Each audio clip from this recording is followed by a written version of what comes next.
Bismillahirrahmanirrahim. Welcome to all of you. Here is Naeem's Virtual Academy, and here we are talking about the solution of today's paper, which was conducted by STS.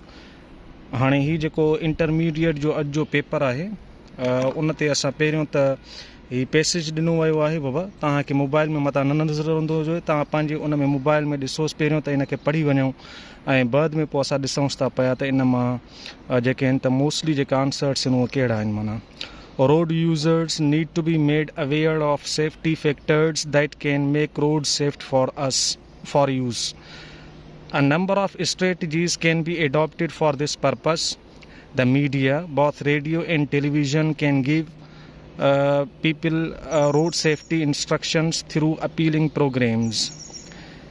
Schools can contact their local police stations to request traffic education for their students. The traffic police need to teach traffic rules to the people who apply for driving licenses. Parents also have a big responsibility. They must understand that safe roads will keep their children, keep their families safe and protect them from the grief and harm that road accidents cause. They need to advise their children on road safety. Sometimes children who are underage drive cars as well as motorcycles that they borrow or rent. They often drive too fast and carelessly. Here the parents' role is very important. They must not allow their children to drive without a driving license. Moreover, they should teach them from an early age not to play on the roads and how to cross the road safety. हाणे इहे सॼा इन में ॾिना विया आहिनि. हाणे हिन में जेको पहिरियों क्वेश्चन आहे त हितां अंडरलाइन वर्ड थियल आहे बाबा अवेयर. हाणे पहिरियों ई क्वेश्चन्स हिते पहिरियां त लिखी वञूंसि था पिया ऐं उन खां बाद 1 2 3 4 5 6 7 8 9 10 हाणे पहिरियां 10 जेके आहिनि त उहे पैसेज जा आहिनि. हाणे ही जेको यूज़ थियल आहे अवेयर इहो पार्ट्स ऑफ स्पीच में छा आहे बाबा ज़ाहिरी ॻाल्हि आहे इहो पार्ट्स ऑफ स्पीच में एडजेक्टिव ही इस्तेमालु थियल आहे ऐं पुठियां हिन जे प्रीपोजिशन ऑफ इस्तेमालु थियल आहे. So option B will be correct here जेको यूज़ थियल आहे एडजेक्टिव बाबा. अच्छा उन खां बाद जेको यूज़ थियल आहे the words most used in the second paragraph of the passage about traffic are. हाणे जेको घणे में घणा इस्तेमालु थियल आहिनि उहो ऑप्शन ए आहे बाबा रोड्स सेफ सेफली सेफ्टी इहे इस्तेमालु थियल आहिनि जेको पाण अॻ में ई पढ़ी आयासीं. Option A will be correct option. ऐं थर्ड क्वेश्चन आहे can appearing 4 times in the first paragraph has been used as dash. हाणे कैन ज़ाहिरी ॻाल्हि आहे मेन वर्ब घटि इस्तेमालु थींदो आहे. ठीकु आहे ऑक्ज़िलरी वर्ब या मॉडल वर्ब तौरु इस्तेमालु कंदा आहियूंसि असां त हिते जेको करेक्ट ऑप्शन थी वेंदो it will be option B. उहो ऑप्शन बी इस्तेमालु थियल आहे छाकाणि त उन खां बाद मिसाल तौर ते ॿिया जेके आहिनि त उहे मॉडल मेन वर्ब्स इस्तेमालु थियल आहिनि. Therefore this is used as modal verb और ऑक्ज़िलरी वर्ब. अच्छा उन खां बाद फोर्थ जेको क्वेश्चन आहे how many to be verbs are used in the passage. Passage में घणा इहे वर्ब्स यूज़ थियल आहिनि. अचो त पहिरियां त इनखे ॾिसी वञूंसि. हाणे road users need to be हिकु दफ़ो इहो इस्तेमालु थियल आहे made aware of safety factors that can make road safe for us. A number of strategies can be ॿ दफ़ा इस्तेमालु थियल आहे adopted for this purpose. The media, both radio and television, can give people road safety instructions through appealing programs. Schools can contact their local police stations to request traffic education for their students. The traffic police need to teach traffic rules to the people who apply for driving licenses. तक़रीबन 2 इस्तेमालु थियल आहिनि बाक़ी हेॾे अहिड़ो को B जो वरी इस्तेमालु न हुयो. हाणे हिन में जेको यूज़ थियल आहे ऑप्शन क्वेश्चन नंबर 4 त इन में option B will be correct option which is used your for 2 2 दफ़ा इस्तेमालु थियल आहे इहो बाबा बी. अच्छा उन खां बाद क्वेश्चन नंबर 5 आहे the passage is mainly about safe roads and traffic safety. ज़ाहिरी ॻाल्हि आहे इन जे बारे में आहे ऐं एक्सीडेंट्स बि आहे पर उहो उनजो हिसो आहे बाबा सॼो उन जे बारे में नाहे. ठीकु आहे. अच्छा उन खां बाद जेको सी ऑप्शन आहे ट्रैफिक रूल्स बि नाहे इहो असांखे नाहे ॾिनल वियो त मिसाल तौरु जेकॾहिं क्रॉसिंग रोड करिणो आहे त उहो कीअं करिणो आहे इहे शयूं इन में नाहे ॾिनियूं वियूं. The correct option will be option A of question number 5 इन जो ऑप्शन ए इस्तेमालु थी वेंदो। And 6 question the passage is written in. हाणे घणा त मॉडल वर्ब्स केन इस्तेमालु थियल आहिनि, बाक़ी जेके कुझु सेंटेंसिस आहिनि ज़ाहिरी ॻाल्हि आहे उहे प्रेज़ेंट सिंपल में इस्तेमालु थियल आहिनि। हाणे road users need to present simple इस्तेमालु थियल आहे, बाक़ी केन मॉडल वर्ब घणो इस्तेमालु थियल हुयो। बक़ाया जेके हे बि दे नीड बक़ाया जेके सेंटेंसिस यूज़ थियल आहिनि mostly they are in present simple tense, उहे प्रेज़ेंट सिंपल टेंस में इस्तेमालु थियल आहिनि। Therefore correct option will be used as present indefinite tense. Option C will be correct option. This is used your option C. And 7th question जेको इस्तेमालु थियल आहे बाबा द अंडरलाइन वर्ड मीडिया। हाणे हिते जेको वर्ड मीडिया इस्तेमालु थियल आहे the media both radio and television countable आहे ऐं प्लूरल लाइ इस्तेमालु थियल आहे। इन जो जेको सिंगुलर इस्तेमालु थींदो उहो मीडियम आहे बाबा। ऐं अनकाउंटेबल बि आहे। अनकाउंटेबल तॾहिं इस्तेमालु थियल हुजे जॾहिं असां कलेक्टिवली इस्तेमालु कयूं आहे ऐं असांखे मिसाल तौर ते कंहिं पर्टिकुलर लाइ इस्तेमालु न कयूं असां। हाणे हिते जेको करेक्ट ऑप्शन थी वेंदो इन्हीअ जो ऑफ क्वेश्चन नंबर 7 हिते जेको यूज़ थियल option A is used both a singular noun and a plural noun is used as a plural of noun medium. Medium जो प्लूरल इस्तेमालु थियल आहे। This will be option B. Option B इस्तेमालु थींदुसि बाबा। एंड क्वेश्चन नंबर 8 आहे road users need to be made aware of safety factors. ठीकु आहे। हाणे structure of the above cited sentence from the passage makes ज़ाहिरी ॻाल्हि आहे पैसिव में इस्तेमालु थियल आहे इहो सेंटेंस बाबा। हिते जेको यूज़ थियल आहे त passive sentence this is used in option D. Option D में इस्तेमालु थियल आहे 8हों क्वेश्चन। ऐं नाउ जेको यूज़ थियल आहे त 4 most important words noted throughout the passage are. हाणे जेके उहे आहिनि road safety traffic rules. Option A will be correct option. इहो करेक्ट थी वेंदो। इहे घणा इस्तेमालु थियल आहिनि इन्हीअ में बाबा। ठीकु आहे। अच्छा उन खां बाद 10th जेको क्वेश्चन आहे how many nouns relating to the persons are mention in the passage. इहे तक़रीबन मूं ॻणिया हुआ घरे त इहे तक़रीबन जेके असांजा बीहनि पिया देवर ऑलमोस्ट 11 फैमिलीज़ समेत ये असांजा जेके आहिनि त उहे 11 तक़रीबन बीहनि पिया। दीज़ वर 10 क्वेश्चन्स। ये 10 क्वेश्चन्स इन मां ॾिना विया आहिनि बाबा। अच्छा उन खां बाद असां हाणे सिनोनिम्स आहिनि ऐं सिनोनिम्स में वरी 5 ॿिया क्वेश्चन्स ॾिना विया आहिनि 11, 12, 13 एंड 14 एंड 15। अच्छा उन खां बाद वरी एंटोनिम्स आहिनि बाबा। ऐं एंटोनिम्स जा बि असां ॾिसूं था पिया 16, 17, 18, 19, 20 मिसाल तौर ते हेतिरा ई एंटोनिम्स ॾिनल आहिनि इन्हीअ में। ठीकु आहे बाबा। हाणे सिनोनिम्स मां जेका हिते आहिनि traffic rules can help prevent many accidents. हाणे हिते stop somebody from doing something dangerous. इहो बि इन जो सेंस आहे मीनिंग आहे। जेकॾहिं तव्हां डिक्शनरी में वेंदव ऑक्सफर्ड एडवांस लर्नर में त तव्हांखे इहा बि मीनिंग निकिरंदसि। पर मिसाल तौर ते त जेको ऑप्शन वरी सी आहे to stop something dangerous from happening. इहो असां उन लाइ इस्तेमालु कंदासीं जॾहिं जेको सब्जेक्ट आहे उहो नॉन लिविंग इस्तेमालु थी वेंदो। जीअं ट्रैफिक इस्तेमालु थियल आहे नॉन लिविंग त उन लाइ जेको असां इस्तेमालु कंदासीं this will be option C. इहो ऑप्शन सी इस्तेमालु कंदासीं of question number 11। And question number 12 all sources means methods the way of doing something. Here option B जेको मेथड्स इस्तेमालु थियल आहे that will be correct option. हूअं त mean बि इन जो मक़सदु आहे पर the correct one will be methods here the most appropriate one. अच्छा उन खां बाद 13 जेको यूज़ थियल आहे त some common safety tips are discussed point ends of something. हाणे इहा बि इन जी मीनिंग आहे पर उहो फिज़िकली जेका शयूं हूंदियूं आहिनि उन्हनि लाइ इस्तेमालु कंदा आहियूं असां।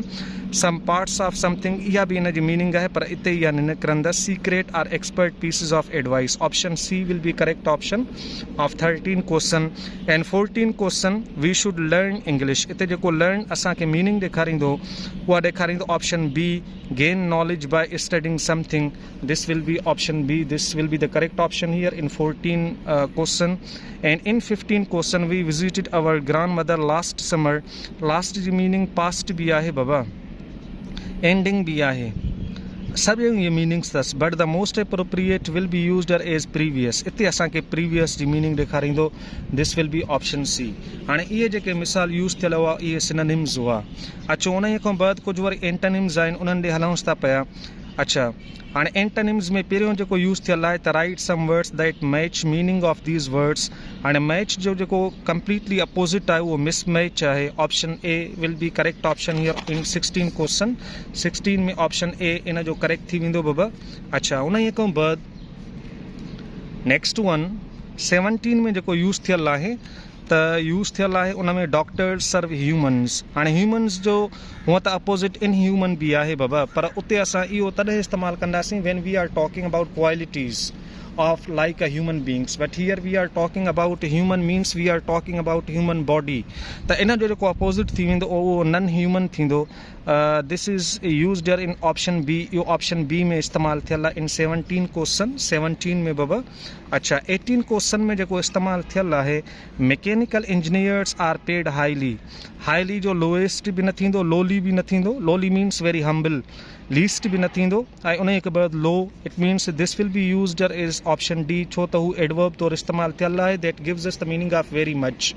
High shows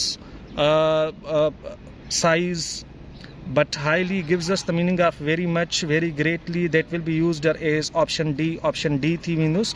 and 19 question it addresses problems facing agriculture। here addresses problems, the opposite one will be used as solutions, answers, remedies, cures। option A will be the most appropriate option। and 20th question the medical field is the most popular। here unpopular will be its opposite word, छो त common जो proper थी वेंदो, popular न थींदो। Notorious जो famous थी वेंदो बाबा, या वेल नोन थी वेंदो, वेल रिनाउंड थी वेंदो। Unpopular will be it's opposite word. ठीकु आहे, ऑप्शन सी। अच्छा उन खां बाद 21 में एरर डिटेक्शन इस्तेमालु थिए थो पियो। 21 खां 21, 22, 23, 24, 25 ही एरर डिटेक्शन जा आहिनि। ठीकु आहे। अच्छा बाद में वरी प्रेपोजिशन्स आहिनि। ठीकु, हिन जा 5 क्वेश्चन्स आहिनि 22 26, 27, 28, 29 एंड 30। ही वरी 5 जेके आहिनि त उहे प्रेपोजिशन्स जा आहिनि। अचो पहिरियों त हिन खे ॾिसूंसि। You have been given a voice to those who don't have it. हाणे हिते जेको यूज़ थियल आहे ए, छो त इहो एक्टिव में यूज़ थींदो, पैसिव में इनकरेक्ट थी वेंदो स्ट्रक्चर बाबा। हीउ जेको यूज़ थियल आहे न बीन, इहो कटिजी वेंदो, रिमूव थी वेंदो, पोइ सेंटेंस सही थी वेंदो। Error in sentence will be of A. ठीकु आहे। ऐं ॿियो यूज़ थियल आहे त these people are as innocent as babes. असल में जेको असां बेब्स इस्तेमालु कंदा आहियूं न, here we are talking about one's beloved or sweet hurt.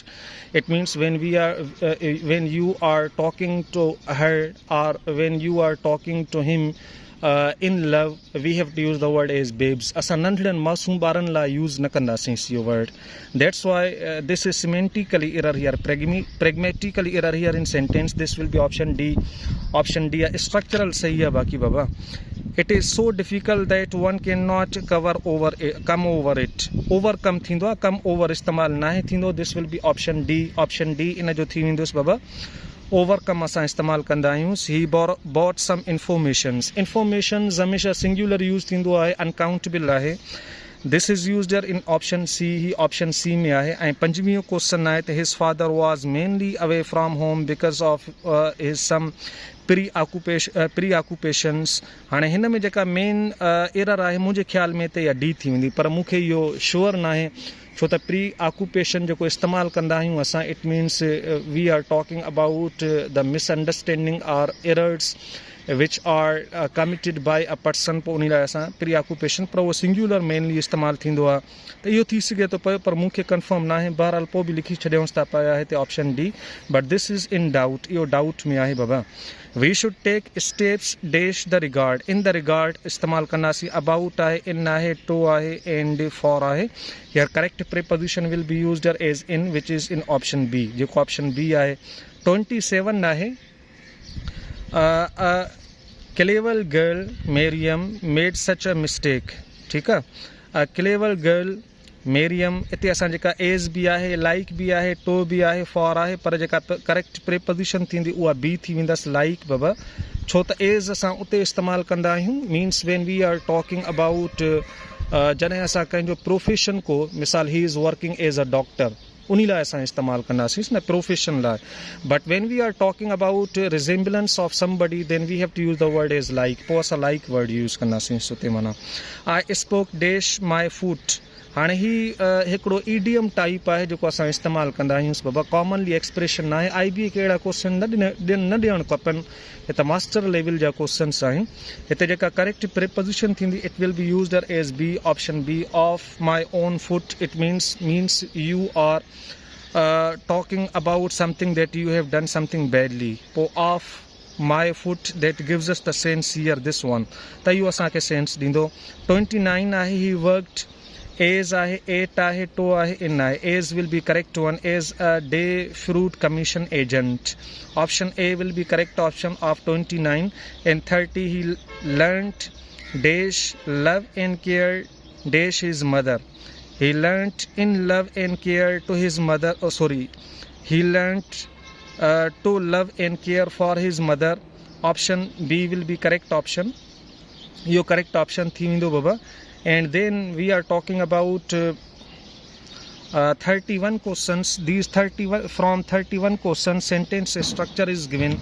वो सेंटेंस स्ट्रक्चर ॾिनल आहे बाबा 31 क्वेश्चन्स मां हाणे 31 खां हितां असां शुरू कयूंसि था पिया 31 32 33 34 35 बाक़ी स्पेलिंग्स जूं आहिनि बाबा अच्छा ही सेंटेंस स्ट्रक्चर आहे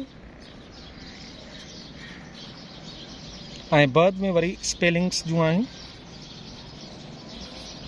हाणे स्पेलिंग्स में 36 37 38 39 and 40 ही स्पेलिंग्स में आहिनि अचो त हाणे स्ट्रक्चर में ॾिसूंसि था पिया ही आसान हूंदा आहिनि एतिरा ॾुखिया कोन हूंदा आहिनि the children are really enjoying themselves छो त इंजॉइंग सां असां reflexive word themselves use कंदा आहियूं this will be used as option B will be correct option here of 31 32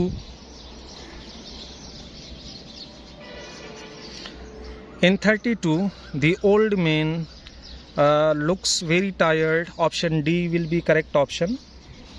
33 में जेको यूज़ थियल आहे the goats are busy grazing grass.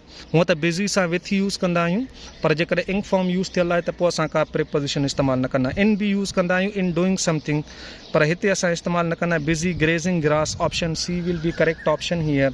And 34 Baba I don't know how to drive a car. Option A will be correct option. And 35 our teacher won't take the test today. Teacher la aisa give istemal kanda hu won't give the test today. Option B will be correct option of 35. हाणे spelling sign ambulance आहे बाबा AMBULANCE इहा spell थी वेंदसि त इहा ॾिसूं किथे पई आहे ही पई आहे ऑप्शन डी में option D will be correct option of 36 बाबा अच्छा उन खां बाद ॿियो फनरल आहे FUNERAL ऑप्शन बी में ॾिनल आहे FUNERAL option B will be correct option and 38 बाबा साइकियाट्रिस्ट इहा ऑप्शन ए में ॾिनो पियो आहे PSYCHIATRISTS psychiatrist this is used in option A and 39 आहे बाबा डिस्पेंसरी आहे DISPENSARY so dispensary SARY option C will be correct option and 40 baba wedding WEDDING this is used in option D baba ये option D में ॾिनल आहे हिन में ही जेके बि क्वेश्चन्स आहिनि इहे तव्हांजे अॻियां असां पेश कया आहिनि ऐं मूंखे ॾींदा इजाज़त अल्लाह हाफ़िज़